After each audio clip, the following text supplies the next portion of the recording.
La Declaración Universal de los Derechos Humanos fue proclamada por la Asamblea General de las Naciones Unidas en París en 1948, tras el tremendo impacto de la Segunda Guerra Mundial. Los 30 artículos constituyen el marco de referencia al que deberían ajustarse las leyes y la acción política en todos los países, a pesar de que los estados y la comunidad internacional deben garantizar la protección de estos derechos universales. En muchos lugares del mundo se vulneran todos los días, en la calle, en los hogares, en las cárceles, en los campos de refugiados, en las fábricas, en Internet. Los derechos humanos son todo el conjunto de principios aceptados universalmente, reconocidos constitucionalmente y garantizados jurídicamente, que están orientados a asegurar, a proteger la dignidad del ser humano en todas sus dimensiones. ¿Cuáles dimensiones? La social, la individual, la material y la espiritual. Los derechos humanos son la base histórica para fomentar un mundo mejor. Por tal motivo, quisimos conocer la concepción que tienen algunos jóvenes sobre estas definiciones y sobre qué son los derechos humanos. A continuación, mostraremos un breve resumen de lo que las personas nos han contestado sobre esta temática y qué tan importante ha sido tanto en el desarrollo social, familiar, político y económico de sus hogares. Para usted, ¿qué son los derechos humanos? Para mí los derechos humanos son los derechos que tiene cada ciudadano, ya sea el voto, las pensiones, el estudio. Técnicamente, expertos en estudios sociales definen los derechos humanos como condiciones instrumentales que resultan claves para la realización de las personas. En cuanto a su clasificación, la ONU los divide en dos grandes grupos: los derechos civiles y políticos, los cuales se tratan de derechos humanos que protegen y garantizan las libertades individuales en condición de igualdad y sin ningún tipo de discriminación. Por otra parte, tenemos el otro gran grupo de derechos, que son los derechos económicos, sociales y culturales, el cual plantea que toda persona tiene derecho a la seguridad social y a obtener satisfacción de los derechos económicos, sociales y culturales al interior de su territorio. Plantea también el derecho al trabajo justo, los derechos culturales, el derecho al disfrute del más alto nivel posible de salud física y mental, el derecho a una vivienda adecuada, el derecho a una alimentación, y además de esto también plantea que durante la maternidad y la infancia toda persona tiene derecho a cuidados especiales y a una asistencia al su debido tiempo. A su vez se plantean que existen derechos de primera, segunda y tercera generación.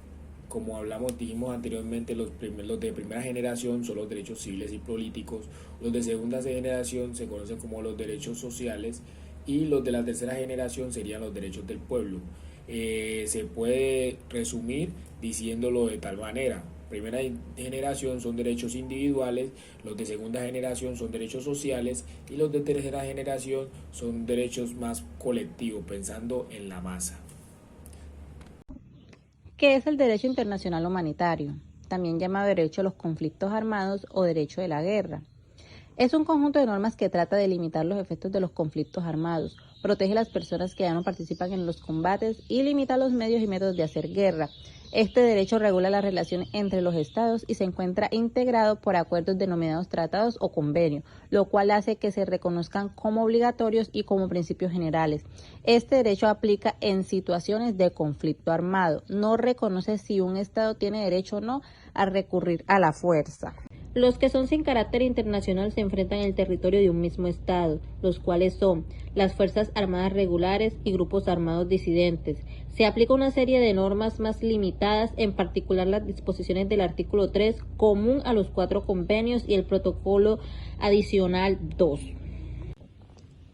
Estas convenciones son la Convención de La Haya de 1954 para la protección de los bienes culturales en caso de conflicto armados y sus 2 protocolos, la Convención de 1972 sobre armas bacteriológicas, la Convención de 1980 sobre ciertas armas convencionales y sus 5 protocolos, la Convención de 1993 sobre armas químicas, el Tratado de Ottawa de 1997 sobre las minas antipersonal y el protocolo facultativo de la Convención sobre los Derechos del Niño relativo a la participación de niños en los conflictos armados.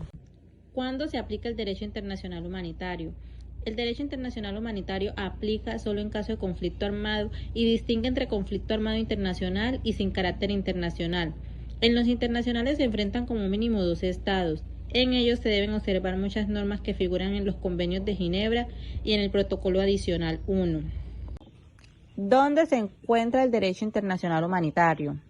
Se encuentra en los 4 convenios de Ginebra de 1949 en los que son parte casi todos los estados. Estos convenios se complementaron con otros 2 tratados, los protocolos adicionales de 1977 relativos a la protección de las víctimas de los conflictos armados.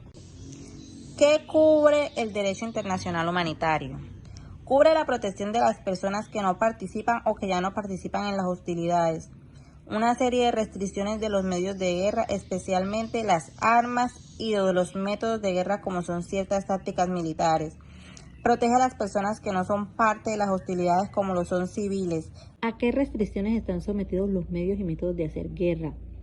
Prohíbe los medios y métodos militares que no distinguen entre las personas que participan en los combates a fin de respetar la vida de la población civil, de las personas civiles y de los bienes civiles. Causan daños superfluos y sufrimientos innecesarios, daños graves y duraderos al medio ambiente, y el derecho internacional humanitario ha prohibido el uso de muchas armas explosivas, incluidas las balas explosivas, las armas químicas y biológicas, las armas láser que causan cegueras y las minas antipersonales. ¿Es efectivo el derecho internacional humanitario? Desafortunadamente no se puede asegurar que es efectivo porque hay muchos casos de violación del derecho internacional humanitario. Las víctimas de la guerra son personas civiles. Sin embargo, el derecho internacional humanitario ha mediado para proteger a los civiles, enfermos, prisioneros y heridos, limitando el empleo de armas inhumanas. ¿Cómo se aplica el derecho internacional humanitario?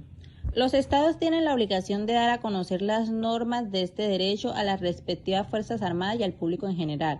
Deben prevenir si procede a castigar todas las violaciones del derecho internacional humanitario. Para ello se debe promulgar leyes para castigar las violaciones más graves de los convenios de Ginebra y de los protocolos adicionales. Todos los seres humanos tenemos derechos, te lo digo a ti, nacemos libres y con igualdades, esto es de nosotros, te lo dan gratis. Todos los seres humanos tenemos derechos.